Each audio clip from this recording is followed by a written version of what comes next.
Bonjour, aujourd'hui on va plonger au cœur d'une science un peu cachée, mais absolument essentielle, celle qui empêche les structures tout autour de nous de connaître des défaillances catastrophiques.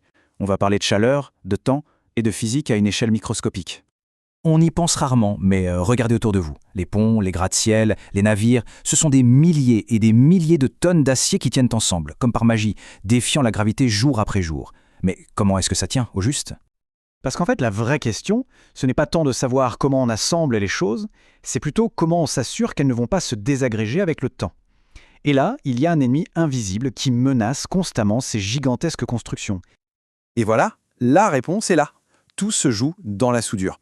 Mais attention, une soudure, c'est pas juste de la colle pour du métal. Non, c'est un processus métallurgique hyper précis où la moindre petite erreur peut avoir des conséquences absolument désastreuses. Alors allons voir ça de plus près. Ok, voici le programme. On va commencer par identifier le problème, puis on va décortiquer la science qui se cache derrière. Ensuite, on verra les outils concrets que les ingénieurs utilisent pour maîtriser tout ça et trouver la solution. C'est un cheminement logique du danger vers la sécurité. On commence donc avec le grand méchant de l'histoire, un type de défaillance particulièrement sournois, parce qu'il est retardé et donc incroyablement dangereux. On l'appelle la fissuration à froid. Et ce qui la rend si terrible, c'est qu'elle est invisible et différée. Une soudure peut avoir l'air absolument parfaite, elle peut passer toutes les inspections visuelles sans problème, et pourtant, une fissure fatale peut commencer à se former 48 heures plus tard. On imagine bien le cauchemar que ça représente pour un ingénieur. Heureusement, on ne travaille pas à l'aveugle. Il y a une propriété qu'on peut mesurer et qui nous dit si une soudure est en zone de risque, c'est sa dureté. En gros, sa fragilité. Il y a des normes très strictes, comme celle affichée ici, qui fixent une limite de dureté maximale à ne jamais dépasser. Si on va au-delà, le risque de fissure grimpe en flèche. Donc tout l'enjeu, c'est de maîtriser cette dureté. Très bien, mais comment est-ce qu'on contrôle la dureté ? Eh bien, la réponse se trouve dans la vitesse à laquelle la soudure va refroidir. C'est là que tout se joue, au niveau microscopique. Alors là, tout s'éclaire. Finalement, c'est assez simple. Si l'acier refroidit lentement, ces atomes ont le temps de bien s'organiser, de former une structure interne qui est à la fois souple et résistante. C'est ce qu'on appelle une structure ductile. A l'inverse, si on le refroidit trop vite, les atomes sont comme piégés dans une structure très rigide, très tendue et donc très fragile, la martensite. Et c'est cette structure dure et cassante qui mène tout droit à la fissuration. J'aime beaucoup cette analogie. C'est exactement ça. C'est un peu comme la différence entre laisser un gâteau refroidir tranquillement sur le comptoir et le sortir du four pour le mettre direct au congélateur. Dans un cas, il sera parfait, dans l'autre, il va se fissurer à cause du choc thermique. Eh bien, les ingénieurs, ce sont des chefs qui doivent maîtriser cette cuisson de l'acier à la perfection. D'accord. On a compris qu'il faut refroidir lentement. Mais lentement, ça veut dire quoi concrètement ? C'est là qu'intervient le premier outil indispensable pour l'ingénieur. Ça, c'est le diagramme TRCS. Il faut le voir un peu comme la carte d'identité de chaque type d'acier. Parce que chaque acier réagit différemment. Ce diagramme répond à une question hyper précise.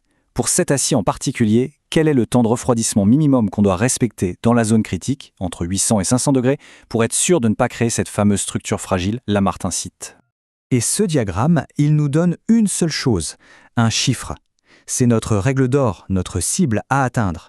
Par exemple, le diagramme va nous dire « Attention, pour cet acier, le refroidissement entre 800 et 500 degrés doit durer au moins 10 secondes. C'est notre seuil de sécurité, notre minimum vital. » Ok, maintenant, on connaît la règle. Il faut savoir si, dans la pratique, on va la respecter. Pour ça, il faut être capable de prédire le temps de refroidissement que notre soudure va réellement subir sur le chantier. Et ça passe par le calcul. Le calcul se fait en 3 temps. On part de l'énergie brute de l'arc de soudage, les paramètres de base. Ensuite, on ajuste cette valeur en fonction de la forme du joint, parce que la chaleur ne se dissipe pas pareil partout. Et enfin, on affine encore en fonction du procédé de soudage utilisé, parce qu'ils n'ont pas tous le même rendement thermique. C'est une correction progressive pour arriver à la valeur la plus juste possible. Au bout du compte, on obtient un seul chiffre, l'énergie équivalente, ou EEQ. C'est la quantité de chaleur, la vraie, celle qui va effectivement agir dans notre joint de soudure et qui va directement influencer la vitesse de refroidissement. Ce chiffre, c'est la clé pour l'étape suivante. Bon, récapitulons. On a notre règle du jeu, le temps de refroidissement minimum. Et on a notre variable de terrain, l'énergie réelle qu'on va injecter. Il est temps de mettre tout ça en relation avec le deuxième outil majeur, le diagramme IRSID. Le diagramme IRSID, c'est un outil de prédiction. C'est très puissant. On lui donne 2 informations, notre fameuse énergie équivalente qu'on vient de calculer et l'épaisseur des pièces qu'on soude. Pourquoi l'épaisseur ? Parce qu'une pièce plus épaisse va absorber la chaleur beaucoup plus vite. Et en retour, le diagramme nous donne une prédiction. Voilà le temps de refroidissement réel que votre soudure va subir entre 800 et 500 degrés. Et son utilisation est assez intuitive. On entre sur l'axe du bas avec notre valeur d'énergie, on monte jusqu'à la courbe qui correspond à notre épaisseur de Toule, et ensuite on va lire le résultat sur l'axe de gauche. Ça transforme des calculs assez complexes en une réponse quasi instantanée. Et là, c'est le moment de vérité, le grand face-à-face. D'un côté, on a le temps minimum requis, la règle absolue donnée par le TRCS.